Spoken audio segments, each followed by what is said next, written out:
Back at it again. Welcome in to New in Blue. This is a New York Giants broadcast, or should I say the Jersey Giants. We're broadcasting live from New Jersey. Dan Orlando, Rick Serritella. This is episode 5, and we are less than 24 hours away from cut down day. So we're going to get into the initial cuts with the Big Blue.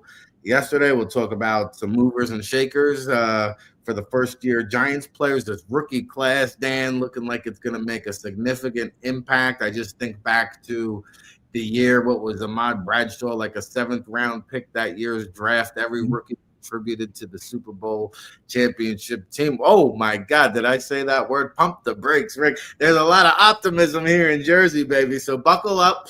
We're going to be here for the next hour or so. We're here each and every Monday, by the way. New in Blue, broadcasting live with Dan Orlando and myself, Rick Serritella. Today's August 25th, 2025. And we're going to move and groove and get right into it. I mean, Jackson Dart, speaking of pump the brakes, Brian Daboll has been publicly kind of tempering expectations, taming the crowd calls, right? Russell Wilson will be on a short leash, it looks like, Dan, because Jackson Dart has been incredible thus far. There's no question that Brian Daboll is enamored with his new quarterback. There's no question at all. In fact, you're seeing the memes out there comparing to how Daboll looks at Dart compared to how Daboll looked at Daniel Jones in recent years. But yeah, I still think, look, the Giants, there's optimism around this team. And part of that is the fact that Russell Wilson is here. He's a Super Bowl winner. He is a leader. Now, does he have a lot still left to go in his career? That's debatable. And we're about to find out, right? But he is going to get the first shot at things, and he deserves that. So, look, I still think he's going to bring more to this offense than past starting quarterbacks have. But what is very clear is the Giants do feel that they made the right move by going up and getting Dart. And I don't see this year playing out in a way that Dart never sees the field. I just don't see that happening. Yeah, and listen, I mean, the Giants will be fortunate to be in the playoff mix, but at some point, they got to find out what they got. Russell Wilson, Jameis Winston, I both believe were signed as stopgap situations. I saw Tommy Cutlets getting some praise from Daboll, just saying, hey, he's done everything that's been asked of him since he's been here. How many quarterbacks, Dan, are, the Cleveland Browns formula, the method for keeping 4 quarterbacks? Are the Giants going to be on board with that as well? What do you think here? No, and in fact, I think this will be the last year in a while with 3, most likely. But I do see them keeping Jameis Winston just because I do think he brings something. I do think he's a locker room leader. The vibes are higher this year in part because of this leadership presence. I don't think they want to screw with that. I mean, you see the sidelines getting excited. That's in part because of him, and that's a good thing. And also, look, he's a valuable player. He's got a lot of arm strength. And he's the type of guy where if you don't feel Dart's really ready to go up against these big-time defenses, that he might get shellacked if he goes out a little bit too early. Even though he had a good preseason, you still have Winston to put out there. So I still think Winston stays around. That being said, it's going to be really tough for the Giants to move on from essentially their mascot, that is Tommy DeVito. And I don't mean that as an insult to Tommy DeVito. I think if the Giants didn't have Winston, I think they should consider keeping DeVito as their long-term backup player and just let him be a Jeff Hostetler, a David Carr, David Carr? Yeah, David Carr to Eli Manning for a few years. But, I think right now they have Winston. I think Tommy's going to go and be a solid number 2 somewhere. Do I think some of that's because he got some hype playing well against 4th-string guys? Maybe. But he's won some games in this league now a couple years ago. He's had his moments. It's easy to look back at last year and go, wow, he looked terrible when they put him back in. But the offensive line was a mess. The entire team was a mess. Do I think him, behind a capable offensive line with some good weapons would be a quarterback that keeps you afloat for 3 games? Absolutely. And that's what a quarterback 2 really should be. So, I wish the best for him. I just don't see him on this roster. Yeah, maybe he can keep his residence in the basement of his parents' home in Cedar Grove. The Jets are looking for a number 2. Tyrod Taylor looks like he's hurt again. Yeah. Would make a lot of sense, Well, the only thing there is if you think Tyrod Taylor is coming back, to have Tyrod Taylor be on the same roster as the guy that the Giants had leapfrog him twice might be tough. But if they're going to part ways with Tyrod Taylor or IR him, I mean, that's a slam dunk. Yeah, I think he's going to start injured, possibly. So yeah. And listen, Winston at $4 million, there's value to be had there. I mean, I don't know if there's a better option in the league than Jameis Winston. I mean, looking at it from a Madden roster perspective, he is someone I consider trading. But if I'm looking at the Giants from like in the real world and realistically, and again, they might trade him, and I wouldn't be shocked. But again, he is your backup quarterback next year. You have him under contract. And I do think it says something that you went from a Daniel Jones quarterback room and Tim Boyle and all of this Drew Lock, that you now have a situation where you and I are sitting here, Rick, and going, the Giants have 4 quarterbacks, and should we just keep should we consider keeping all of them? That is, you got to say, Joe Shane's done a lot of stupid things, but this is one thing where you got to give him his props. He really did turn it around. I mean, at least we're sitting here positively talking about the Giants quarterback. I hate to break up the 3 amigos. What a quarterback room. That should be a Netflix series in itself. Just put the camera in the quarterback room with Big Blue, and you've got yourself a reality series. All right, Dan Orlando, Rick Serritella, breaking it down, chopping it up. New and Blue. It's a New York Giants podcast. We're here each and every Monday, along with the All Access Football Network programming, which we're excited to bring you. Scouting the League, in fact, has a couple of great interviews, one with Eric Galko, the East-West Shrine Bowl executive director, which you can find online at allaccessfootball.com.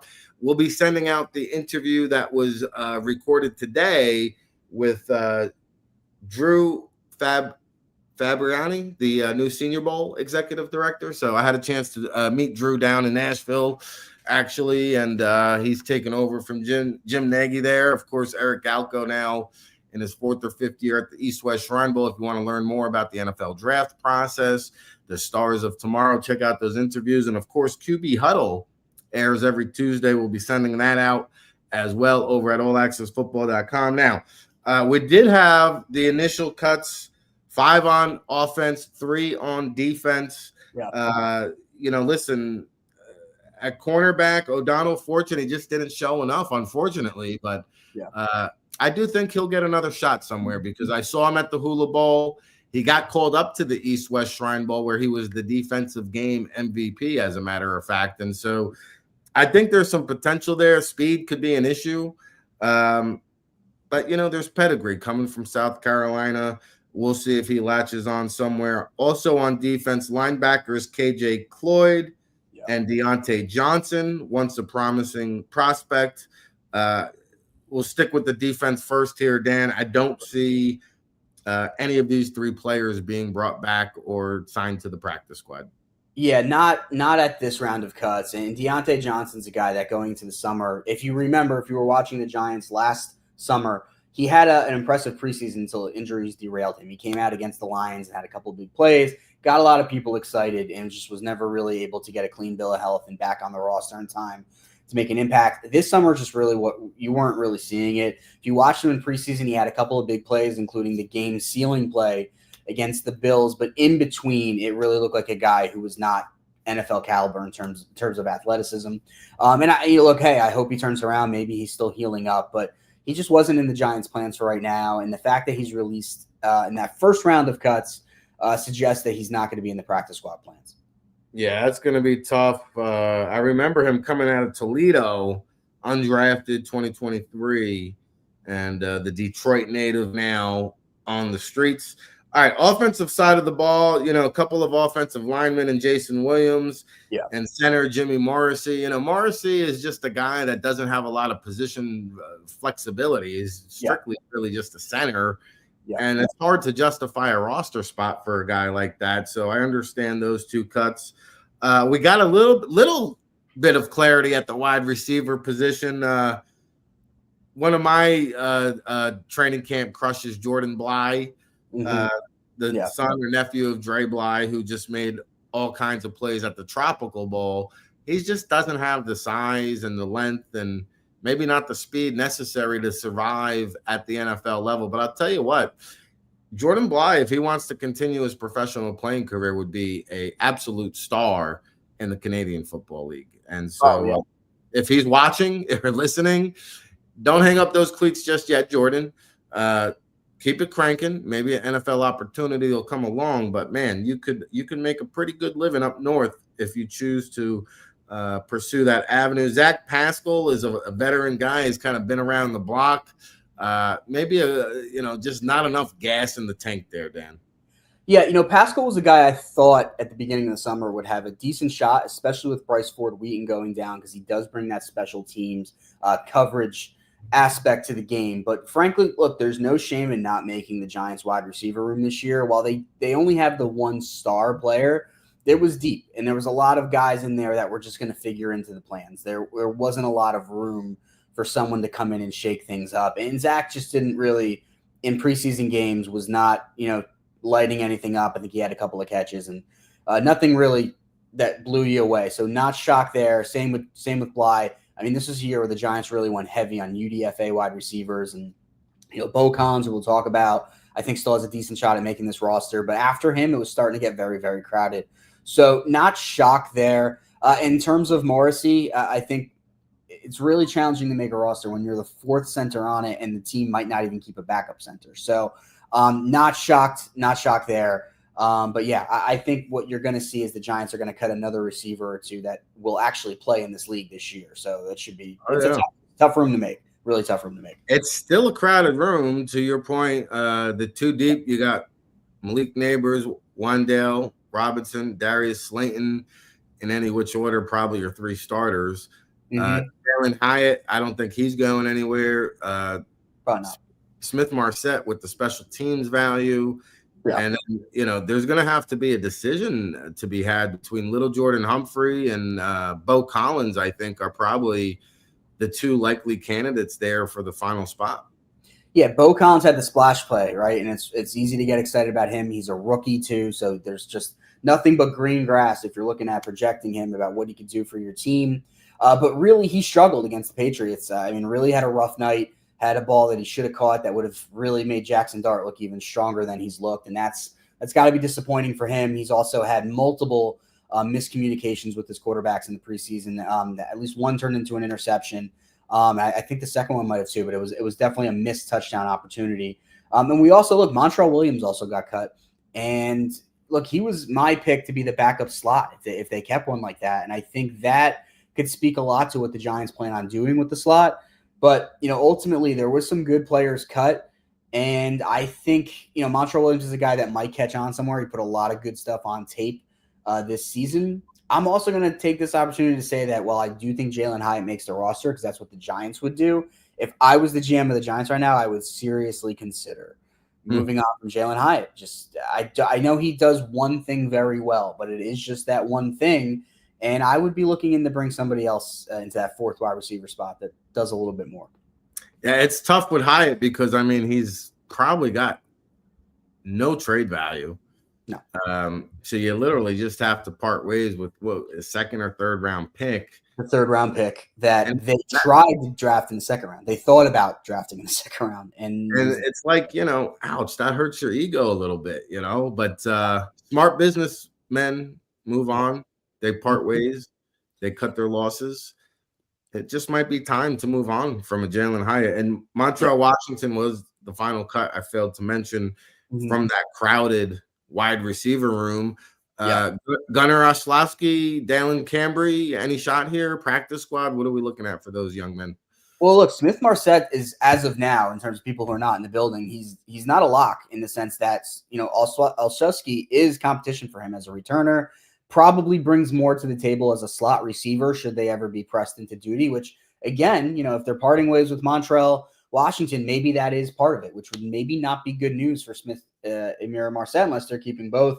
Marset was sat for the second preseason game, and Olszewski got a ton of run in that game. They were both active for the last game. So, look, I think Olszewski does bring you a decent amount of things as a slot receiver. The reality is, though, he might look a little bit less impressive in the regular season than he does in the preseason. Smith Marset, again, I think they like him. But what makes this so interesting is that if Olszewski had stayed healthy last year, Smith Marset never even joins this team. So that is a very intriguing battle, and we're going to know by tomorrow afternoon who wins it. As far as Dalen Cambry, he's actually dealing with an injury right now. He hasn't been at practice. I think they may take this opportunity to just maybe put him on IR and bring him back next year. And let him compete for a spot when they maybe have less of a logjam. Like, for instance, maybe there's no Jalen Hyatt next year. After the third year, they move on, things like that. Yeah, no, it's interesting. I'm keeping tabs on the waiver wire, and I saw Amari Cooper signed with the Raiders today. Gabe Davis has been in for quite a few visits around the league. Could the Giants possibly add another veteran guy to the mix? It would not shock me if he was interested in coming here. I mean, I think the vibes are high around the Giants right now. Are they the Philadelphia Eagles where you're like, hey, if I join them, my odds of going to the Super Bowl are like 40%, like something great? No, like that's not what the situation is. But this is a guy who's getting paid by the Jaguars, so he can come in on a relatively cheap deal.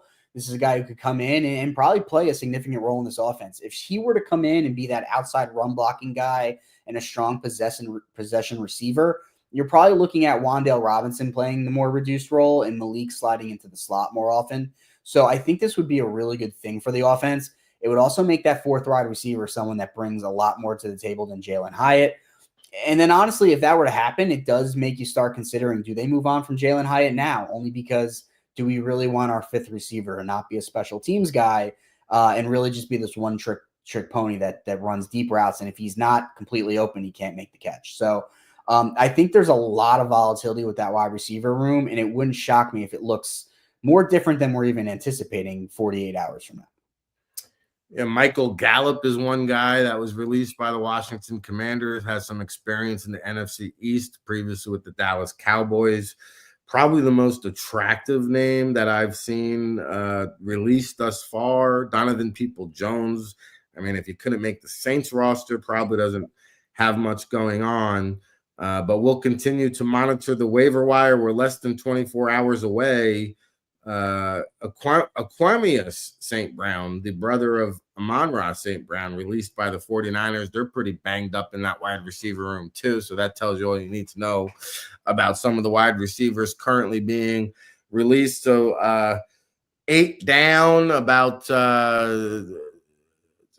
or so, 25 about, or so. Yeah, I think it's 19 or so, because we're going from 53. I knew this, 53 down to 90 down to 53. So that should be 37. So 37 with 16 practice squads, and every team also is allowed to carry one international pathway player. So you technically have 17 practice squad players in addition to your 53. So at least 20 of these guys are not going to be back in town. Yeah, absolutely. I mean, we do have the international. We have the field goal kicker out of Rutgers, McCartney. He is I think he has one more year remaining as an international player. I almost said Sandro Platzkummer because they had him for 2 or 3 years as the running back option. But yeah, he's going to be there. I do think it's playing in the European League of Football now, by the way. Yeah, look, if you can hang on an NFL practice field, you should probably do pretty well in Europe. But it's like me going and playing pickup basketball with fifth graders. But yeah, I mean, like you should be able to do it. So I think and by the way, that's not a slight on Sandro. I'm only 5'6", 5'5". Well, I didn't say 5'6". So me against a fifth grader is a pretty decent matchup. But I think if you're looking at the Giants right now, the practice squad, I do think there are going to be some players on there that they're excited about, which is a positive, but it also wouldn't shock me to see a couple of guys from other squads come in and maybe take a spot or two.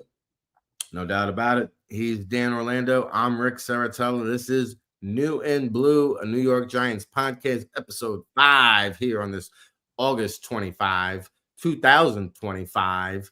And we're live every Monday. So buckle up, hunker down, stream on in.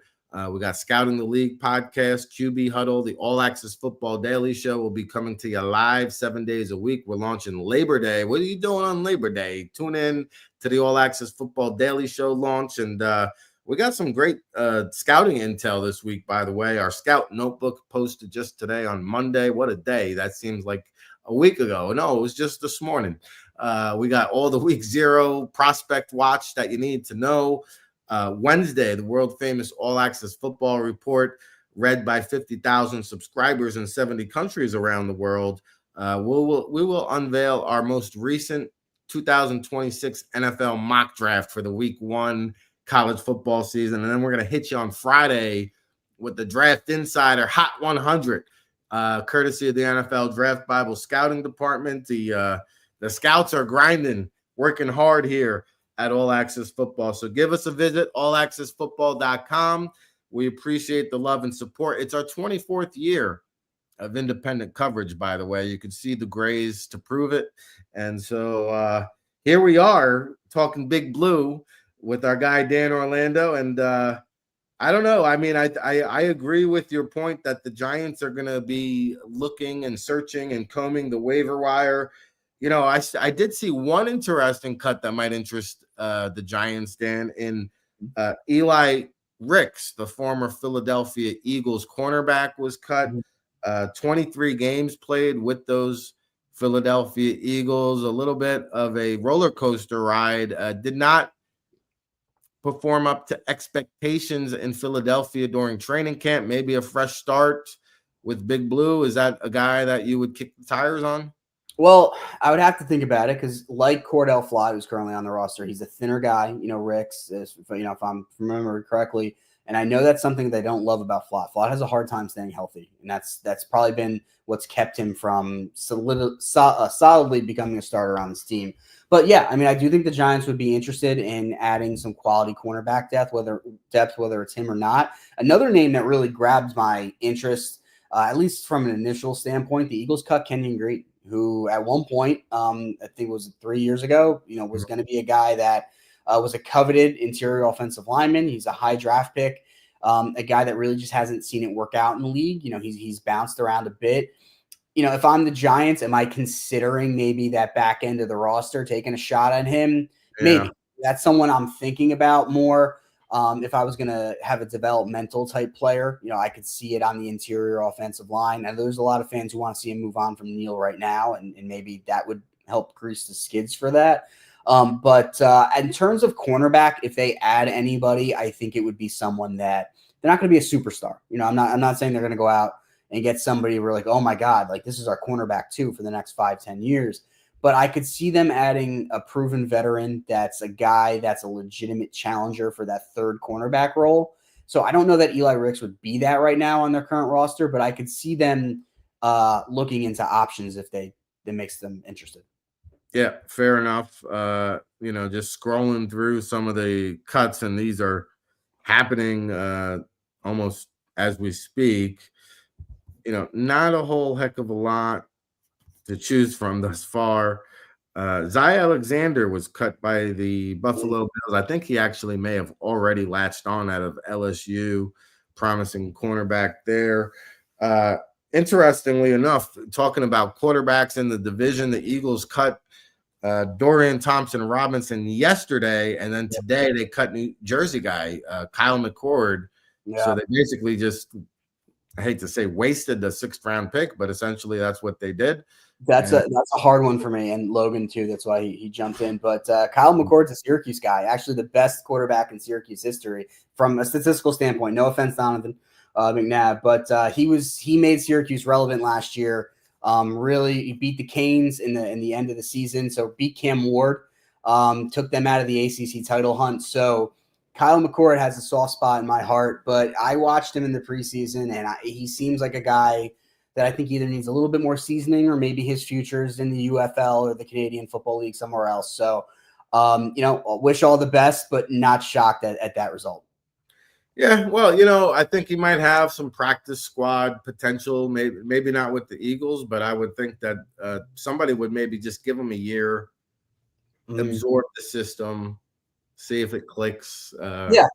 I think I know for him, part of, and some of the guys that covered him would tell me that he's a one-read guy, and that's something he's going to have to grow out of. And as a Giants fan, I feel like I'm just an expert on this at this point over the past few years. The one-read guys, man, it's just if you're lucky, you get a 2022 situation with some RPOs, and that's it. So if he can grow beyond that, then yeah, you're right. Give him some time on a practice squad. But yeah, not surprised, unfortunately, at the result there. All right, new and blue, Dan Orlando, Rick Serritella talking about first-year Giants players. One guy we talked about early on came in with a splash, got injured.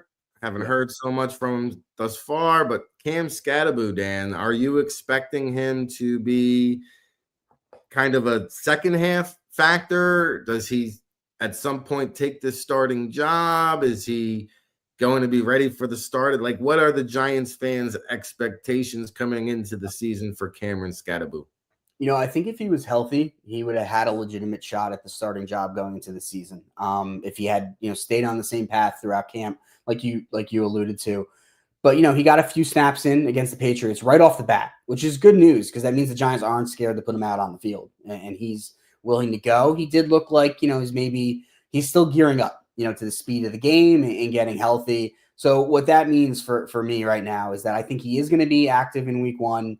He might have a more limited role until the season gets rolling a little bit. Maybe he's fully healthy. Maybe he's got to get acclimated to the pro game. I think the biggest risk with him is that, yes, he looks fantastic in college. He looks like a running back from the NFL Blitz arcade game, but is that going to translate?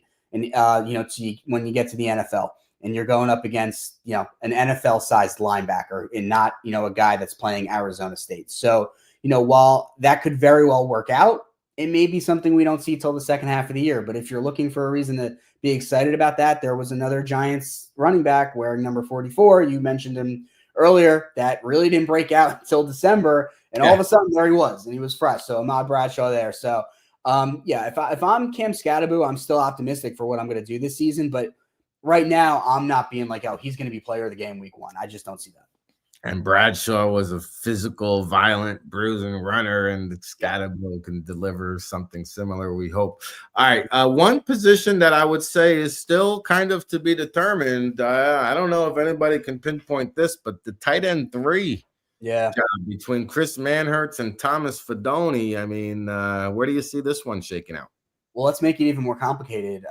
Theo Johnson's been injured for a while now, since after the second game. So how does that factor in? Is this like, hey, we need to protect for a couple of weeks? We're not going to have Theo. Does that change what we're doing? I mean, it could. I think really what's important here is that Dulcich had a hell of a preseason, more than I anticipated, more than most people anticipated. And he had the type of preseason where he brings something to the table, that he is a good receiver. This is a guy that was highly touted coming out of college. He has rapport with Russell Wilson and he has rapport with Jackson Dart.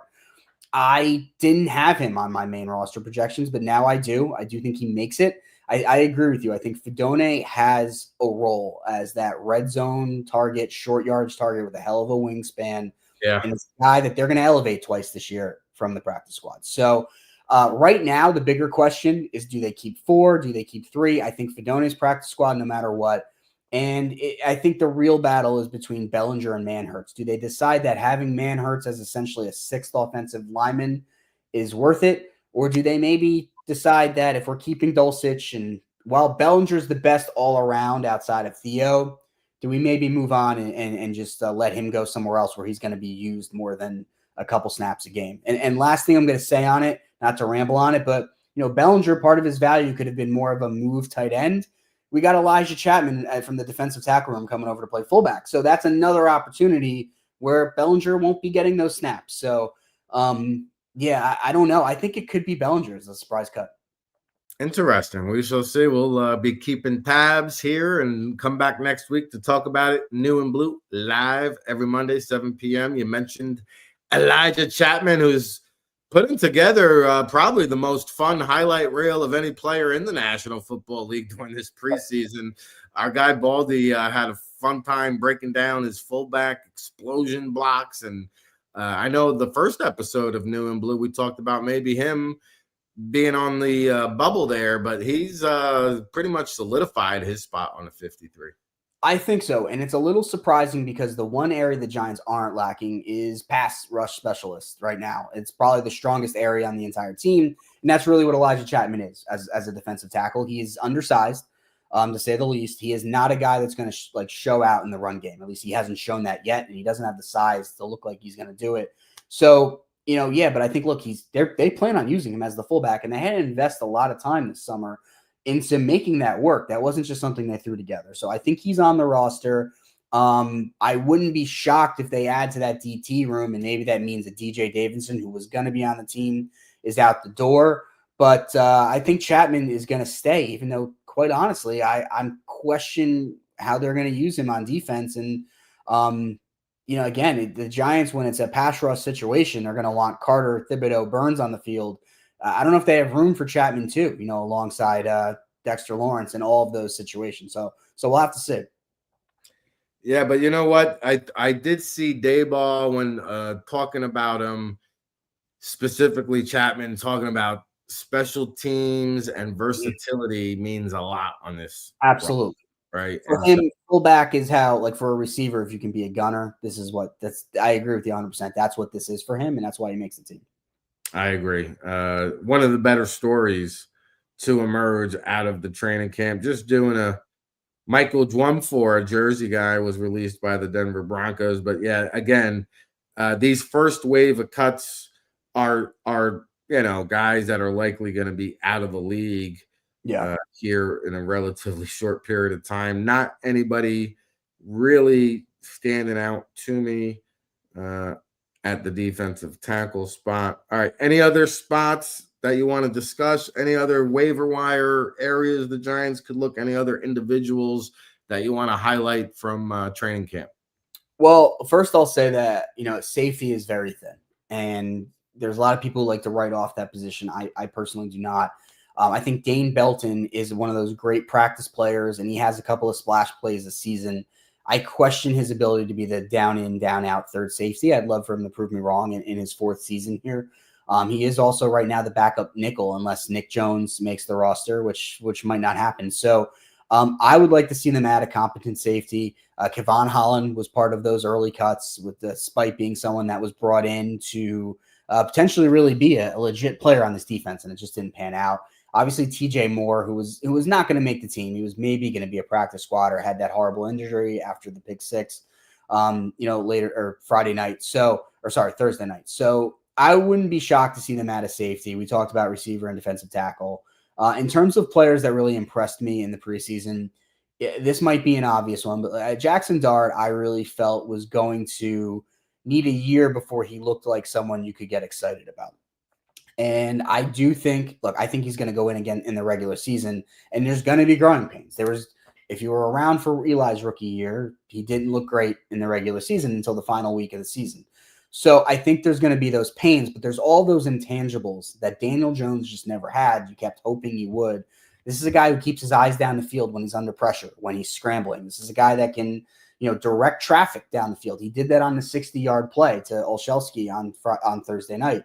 So he stays in the pocket. When he gets hit, he stays in the pocket and delivers a pretty good ball. Those are all those things that you can't really coach necessarily. So he has that. And if he can continue to build on that, this could be a legit player for the team. So I'm not hyped on what he's going to do for them this year, but I do feel a lot better about the draft pick after seeing him in camp. Yeah, and it's the intangibles that you talk about, because this guy's comfortable in his own skin, man. Yeah, I mean, he gives zero. F's. Too comfortable because he's got to slide. I'm glad it happened to him because it was a learning experience. I did see him message our guy, license plate guy, saying he's going to start sliding now. So that was encouraging to see. But he has a sense of humor about himself where, you had Daniel Jones in here making $40 million. The guy never smiled. It was almost like a split personality. You're out hitting the streets in Hoboken every night. Yeah. And then you're trying to be this company man in front of the camera. Like, we know who you are. Stop being fugazi on us, Daniel Jones. We know who the real Daniel Jones is, and you're just not endearing yourself to your teammates, to the fans. And I saw it early on. Unfortunately, the Giants wasted 5 years of the franchise's time trying to get something out of him. And we shall see, how the Indianapolis Colts fare. Well, God bless. Hey. All right. There's my last shovel of dirt on the Daniel Jones burial grave here on the All Access Football Show with Rick Serritella, Dan Orlando. We went the whole show, Dan, almost 45 minutes without mentioning the name Abdul Carter. That's not allowed, right? No, you're right. I was impressed with him, but I was expecting to be. I think, honestly, and I think he did some things. I'm glad that he had a couple of moments too that literally knocked him on his ass. He had the against the Jets, he got the chip block. This is the type of guy you want to keep him hey, you don't want him to get comfortable. That's, Deonte Banks is not the same level of player, but one of the knocks on him is that he got to the league and he kind of pumped the brakes on continuing to grow. He kind of felt he arrived. But look, Abdul Carter had an insane camp. His first game, he had 3 pass rush attempts, and he had 3 pressures. And he had similar numbers in the other 2 games. This is a guy who's out there and not complaining when most of the other starters in that 3rd preseason game are getting the night pretty much off. And he's out there going. And they used him a little bit sparingly, but they used him. I love his energy. I love that he was one of the first guys out there to congratulate Dart on his first touchdown pass. This is the type of guy that if he can stay healthy and keep on this track, the Giants are going to have a nightmare, for opponents on their hands in terms of they gotta someone's going to be single covered that should not be single covered. So it's either going to be him, it's going to be Dex, it's going to be Kayvon, and it's going to be Burns.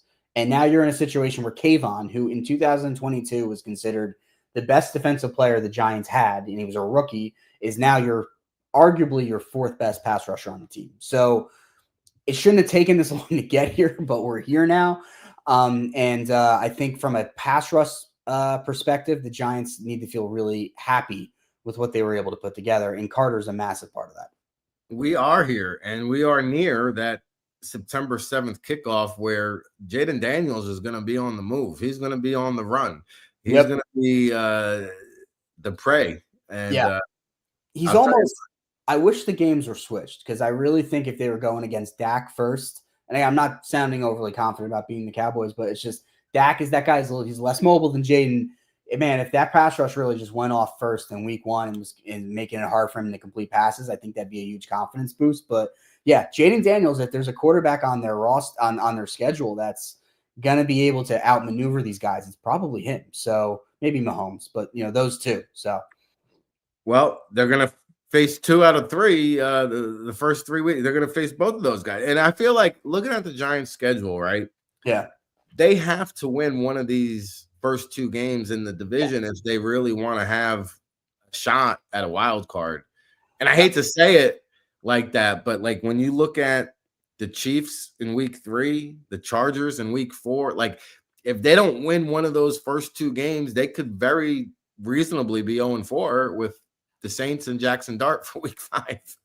I couldn't agree more. And it's just one of those situations, right, where you want to keep the vibes high. And it's no shame, especially if they play well and lose against the Chiefs, right? Because they're not there yet. They're not the Eagles where it's like they're supposed to beat them. So, I think if they can have a good game against the Chiefs, you'd really hate to see it be they're 0-2, they lose on a last-minute Mahomes score, and you're just sitting there really feeling worse than you should. So, yeah, getting one of those first 2 wins also just sets the tone for the season that, like, hey, the past couple of years, whenever they played an NFC East opponent, it was like, hey, the game's over before it starts. You win week 1 or week 2, and you're going to have some confidence level for the rest of the year. No doubt. And you go 0-2, and the Jackson Dart calls will be already beginning, right? 0-1. The Jacksons, that's just the fans are. By halftime of the Chiefs game in week 3. Oh, yeah. And honestly, Dable loves him so much that I could see it happening. So we'll see. Yeah. Dable's impulsive. He is. All right, I see our guy Big Law, Lawrence Johnson, checking in on the Facebook side. We're streaming live on Twitter, YouTube, Facebook. Again, the allaccessfootball.com platform. We've got Scouting the League, QB Huddle, the All Access Football Daily Show coming at you live 7 days a week, 10 a.m. Eastern. No days off with the football season upon us. So stay tuned for that. Again, go over to allaccessfootball.com. Today we released the scouting notebook from the week 0 college football docket. Wednesday, we have the world famous All Access Football Report where we'll be doing our 2026 mock draft. And hey, it's always draft time over at All Access Football. Friday, we got the Draft Insider. We'll hit you with our initial Hot 100 prospects draft eligible for that 2026 NFL draft. And any parting shots for the people before we wrap it up, Dan? No, obviously it's going to be a little bit of a weird week. Tomorrow's going to be busy, and then we have that full, we're not playing again until the next Sunday. So, let's stay here, stay following, All Access Football. We are right there. We're going to have some good college action, some live action this weekend. I'm a Syracuse guy, as you guys know, and we're playing Tennessee at Mercedes Benz Dome. So pumped up. Steve Angeli, baby. Don Bosco Prep. What? Steve Angeli. You got to be excited. And Ricky Collins Jr. isn't as excited about that, but I'm excited.